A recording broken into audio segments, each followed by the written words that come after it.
Organisateurs des JO qui souhaitent déplacer, qui envisagent en tout cas de déplacer des épreuves en raison notamment des transports en retard. C'est la solution selon vous?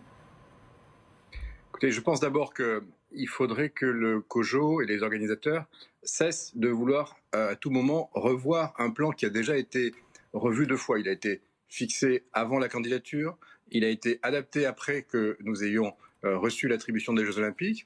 Il y a eu même une troisième relecture avec un travail de l'inspection générale des finances. Et puis aujourd'hui, on nous dit que parce qu'il y a un peu de retard sur la ligne 16 et la ligne 17, il faudrait tout mettre par terre. Je pense qu'il faut cesser de jouer avec la banlieue, avec la population, et puis se dire que on parle d'héritage, on parle des Jeux Olympiques comme devant laisser une trace pour nos villes, pour nos habitants.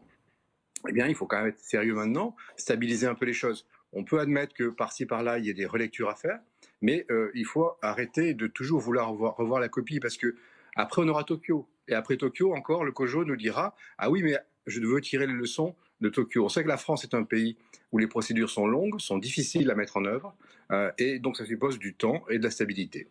Quoi qu'il en soit, les lignes 16 et 17 ne seront pas forcément prêtes à temps pour ces Jeux Olympiques. Ça concerne des milliers, si ce n'est des millions de spectateurs venus à Paris, en Ile-de-France, pour assister à ces Jeux Olympiques et Paralympiques. Sans transport en commun correct dans notre région, ça va être difficile tout de même de pouvoir déplacer autant de monde. Vous comprenez cette explication de la part notamment des organisateurs ? Il y a un débat avec la Société du Grand Paris, parce que la ligne 17 qui doit arriver devant le musée de l'air et de l'espace et le parc des expositions qui accueillera le centre des médias au Bourget, que cette ligne-là soit en retard. On savait que c'était une hypothèse et on avait prévu que des lignes de bus puissent relayer depuis la ligne 16 jusqu'au centre des médias.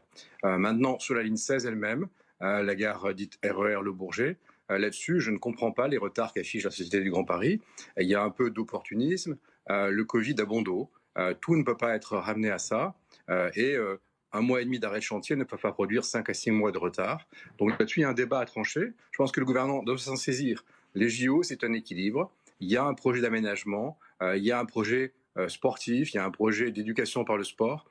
Et cette globalité-là, ça ne peut pas se ramener qu'à des considérations techniques. Donc oui, s'il y a des retards sur la ligne 16, eh bien, il y aura des réseaux de bus qui avaient déjà été d'ailleurs en partie regardés. Et ces plans-là, ces plans B, ils existent. Je crois qu'il faut qu'on regarde comment on peut mettre tout ça en œuvre, mais surtout redonner de la cohérence et voir si chacun des acteurs techniques n'est pas en train finalement de tirer un peu la couverture à soi pour se donner des sécurités au détriment des territoires et des habitants.